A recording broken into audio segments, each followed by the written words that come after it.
शंबुक वध नाटक। लेखक पेरियार ललई सिंह। राम अवतार पाल।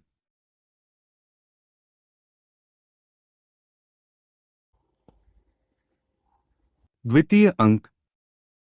दृश्य 1। स्थान चौगान क्रीड़ा स्थल।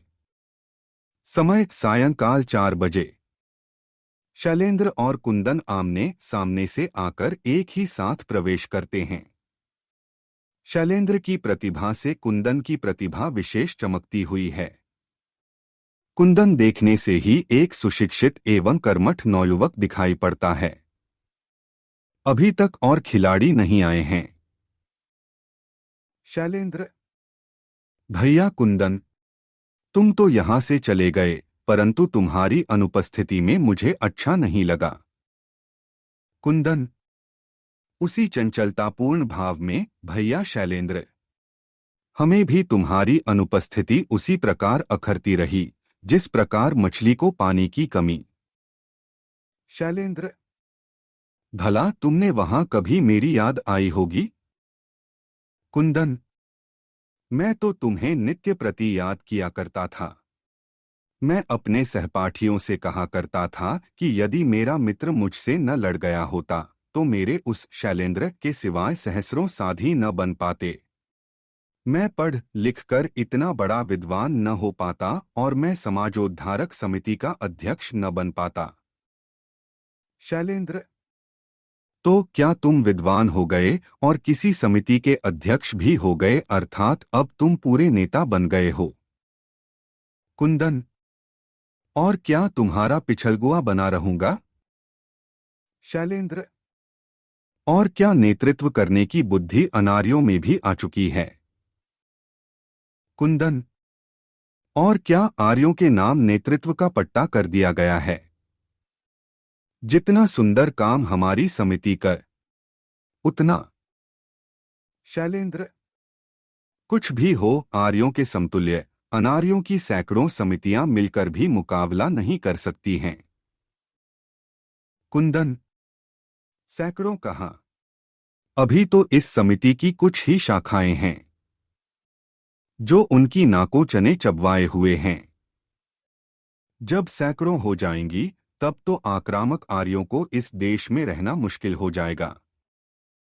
शैलेंद्र: तुम्हारे नेतृत्व में चलने वाली समितियों के द्वारा अगर इतना बड़ा परिवर्तन होने लगे तो हमारे वीर लड़ाकू सैनिकों और विद्यावारिध कहे जाने वाले आर्यों को कोई क्यों पूछेगा? कुंदन: भैया शैलेंद्र, तो तुमने मुझे क्या समझ रखा है? क्या इतने दिन घोर अध्ययन और कठिन परिश्रम के बाद भी मैं वही मूर्ख कुंदन बना हूं?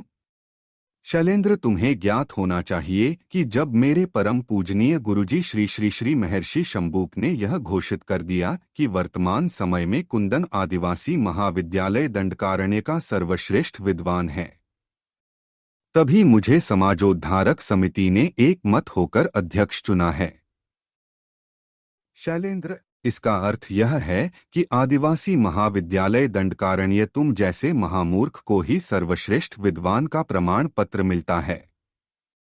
बस मैं समझ गया कि तू जिस महाविद्यालय और उसके स्नातकों पर इतना घमंड करता है उसकी क्या स्थिति है। भला शंबुक जैसे मूर्ख और शूद्र ऋषि के महाविद्यालय से और क्या आशा की जा सकती है? कुंदन: मूर्ख शैलेंद्र, क्या तेरी बुद्धि पर तुषारपात हो गया है जो तू उन प्रातः वंदनीय महर्षि और उनके महाविद्यालय के समस्त स्नातकों को इस प्रकार के अपमानजनक शब्द का प्रयोग कर रहा है? शैलेंद्र: कुंदन, इतना बौखलाओ मत। जो जैसा होता है उसे वैसी ही उपाधि दी जाती है और उसके साथ वैसे ही विशेषणों और संबोधनों का प्रयोग किया जाता है।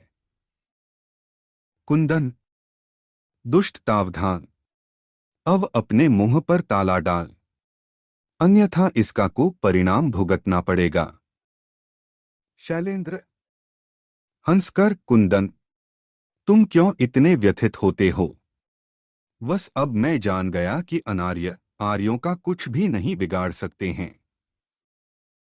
कुंदन: आर्यों में दम ही कितना है शैलेंद्र। तू अपने जिस आर्य विद्वान पर घमंड करता है उसे मेरे समक्ष उपस्थित कर और वह मुझसे ज्ञान गोष्ठी करे। जहां तक बिगाड़ सकने का प्रश्न है, वह दिन दूर नहीं जब आर्य यहां से भागते दृष्टिगोचर होंगे अथवा आदिवासियों के दास। शैलेंद्र, कुंदन, यदि तूने अब आगे एक भी अपमानजनक शब्द का प्रयोग किया तो कुंदन, तो तू और तेरे मददगार मेरा क्या बिगाड़ लेंगे? मेरे ही घर में रहकर मुझे ही डांट रहा है। तेरी ही जड़ खोदने के लिए हमारी यह समाजोद्धारक समिति रात दिन से कठिन परिश्रम में एड़ी चोटी का पसीना एक किए हुए है। जिस दिन ही उसने पिछड़े हुए समाज को भूले हुए स्वरूप से परिचित करा पाया, आलस्य से छुटकारा दिला पाया, उसी दिन से सोते एवं भूखे सिंह की भांति दहाड़कर उठ खड़े होंगे और देश की कायाकल्प हो जाएगी। शैलेंद्र, और हम लोग पत्थर की मूर्तियों की भांति ज्यों के त्यों खड़े खड़े क्या तमाशा देखते रहेंगे? जो तुम्हारी ये समस्त मनोकामनाएं पूरी हो जाएंगी? कुंदन, यदि वे हिंसक पशुओं की भांति बौखलाएंगे तो सिवाय इसके कि वे अपना सर्वनाश करवा डालें और हो ही क्या सकता है।